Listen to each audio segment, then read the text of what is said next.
Febre oropouche. Qual o primeiro sintoma? Como tratar? De que forma essa doença é transmitida? Como que a gente pode se prevenir e fazer o diagnóstico dessa doença, que hoje também nós vamos falar um pouco da história desse problema de saúde, que, assim como a dengue, também conta com a participação de um mosquito. E aqui no Brasil, em 2024, o número de casos vem aumentando muito. Para você ter uma ideia de comparação, no ano passado inteiro, 2023 inteiro, foram notificados 832 casos. Em 2023 inteiro.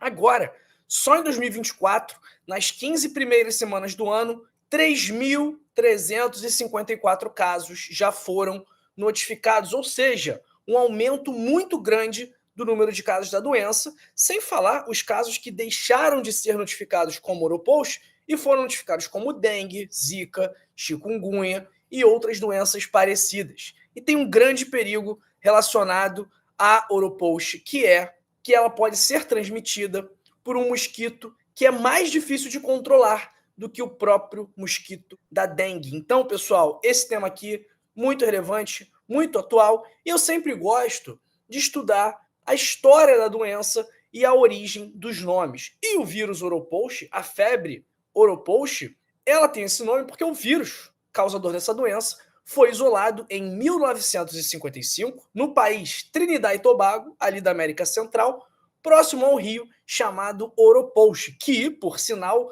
é um rio bem bonito. Quem quiser buscar aí as imagens vai ver que é um rio bastante interessante, esse rio Oropouche. E aqui no Brasil, não é uma doença nova, já está aqui há décadas. Várias epidemias já aconteceram aqui ao longo desses anos. Para você ter uma ideia, entre 1978 e 1980, foram mais de 130 mil casos de oropouche na Amazônia brasileira. E algumas fontes, inclusive, relatam que a febre oropouche é uma das viroses mais comuns, atrás apenas da virose causada pelo vírus da dengue. E ela é mais forte, né? É mais provável que você contraia essa doença no período das chuvas da região amazônica, que são entre janeiro e junho. Mas a doença vai se espalhando também ao longo do Brasil inteiro e já tem casos sendo notificados, além do Amazonas e do Pará, no Acre,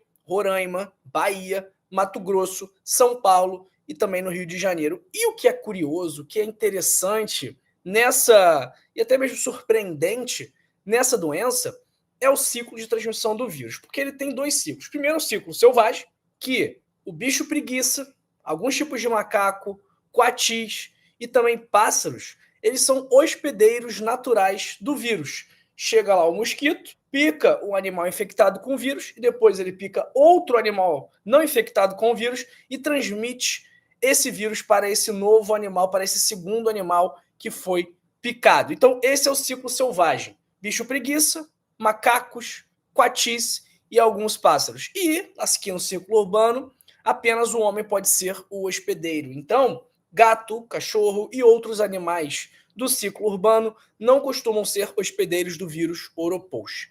A transmissão, da mesma forma que acontece com a dengue, ela é por conta da picada da fêmea. Só que não é a fêmea do Aedes aegypti, o famoso mosquito da dengue, mas sim a fêmea do Culicoides paraensis, popularmente conhecido como marruim, miruí, mosquitinho do mangue, e também pode ser picado, pode ser transmitida pela picada do Culex. E é aí que mora o perigo, porque o Culex é o pernilongo que a gente está acostumado a ver, que é o mosquito mais comum no território brasileiro. E esse Culex, por exemplo, ele pode picar uma pessoa infectada com oropouche, principalmente ali nos 3 a 4 primeiros dias de sinais e sintomas, que é quando a quantidade de vírus naquela pessoa está maior, e, uma vez picando essa pessoa, pode vir a picar uma outra pessoa e transmitir a doença. E algumas nuances dos sinais e sintomas são surpreendentes, você vai entender por quê já já. Porque as manifestações clínicas, elas aparecem cerca de 4 a 8 dias depois do contato com o vírus. Ou seja, o período de incubação da doença é de 4 a 8 dias. Então, se o mosquito me picou hoje, agora, eu vou começar a apresentar sintomas daqui a 4 a 8 dias. E os sinais e sintomas são muito parecidos com os da dengue. Febre, dor de cabeça, dor no corpo, dor nas articulações, falta de apetite, tonteira, calafrios, fotofobia, que é a pessoa que fica muito sensível à luz. Também pode dar manchas na pele, como uma mancha do sarampo, da rubéola, náuseas, vômitos, diarreia, dor abdominal e também dor atrás dos olhos, dor retroorbital.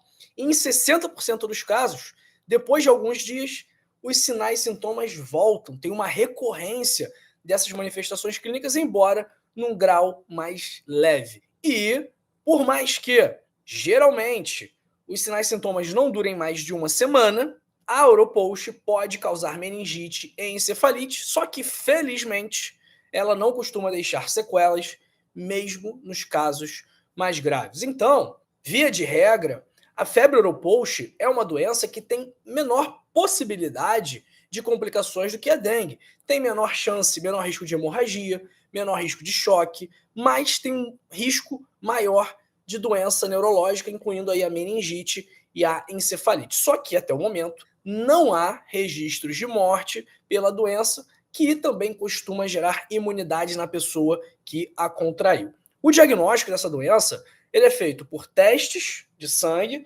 testes sorológicos para identificar anticorpos e também com o PCR, o RT-PCR, que é o teste de pesquisa de material genético do vírus. Só que muitas vezes ela será confundida ou diagnosticada como uma outra arbovirose, conforme eu falei, zika, dengue, chikungunya, porque são manifestações clínicas muito parecidas e difíceis da gente diferenciar, distinguir de forma clínica. Como que a gente previne a febre Oropost, pessoal? Reduzindo os criadouros dos mosquitos vetores, saneamento básico, né, para não ter água parada, para não ter lixão, para não ter pneu exposto para acumular água, e também o repelente e, obviamente, evitar, se possível, as áreas onde a doença está endêmica, onde os casos da doença estão aumentando ou são frequentes. O tratamento também muito parecido com o tratamento da dengue. Hidratação. Então, a gente tem que beber bastante água quando nós temos uma virose. Medicamentos sintomáticos, de preferência, evitando o AS, o ácido acetilsalicílico, que é a aspirina, e também evitando o paracetamol, porque ele tem potencial de danificar o fígado. Então, o melhor sintomático aqui para o Oropost, tudo indica que seja a dipirona. Tudo bem? E em casos mais graves dessa doença, existe a possibilidade de iniciar o tratamento com um medicamento antiviral chamado ribavirina. Mas, pessoal, o que eles veem? Tudo bem, é uma doença que não é grave na maior parte dos casos, é uma doença que não deixa sequelas, mas se a pessoa tiver algum problema de saúde subjacente, alguma comorbidade, obesidade, alguma doença que gere alguma deficiência imunológica, se a pessoa tiver diabetes, pressão alta, tudo isso vai contribuir para que ela tenha mais chances de desenvolver a forma grave. Então, se você quiser se proteger da forma grave, não só da Oropost, mas também de outras infecções, se você quiser se proteger do infarto, se você quiser se proteger do derrame, se você quiser se proteger do câncer, o que você precisa fazer é ter um estilo de vida saudável, se alimentar, manter um peso bom, fazer atividade física, controlar sua ansiedade, dormir bem, não beber, não fumar, tudo isso vai te ajudar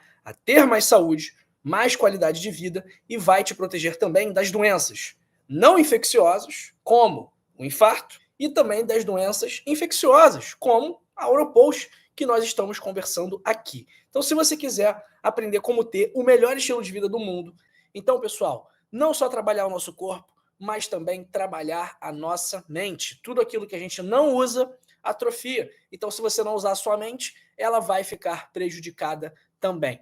Esses hábitos, juntos de um estilo de vida saudável como um todo, vão ser fundamentais para melhorar sua fraqueza muscular, melhorar suas doenças crônicas não transmissíveis, como pressão alta, diabetes, ansiedade, depressão, colesterol alto, vai te ajudar a prevenir do câncer, vai te ajudar a prevenir do infarto, do derrame.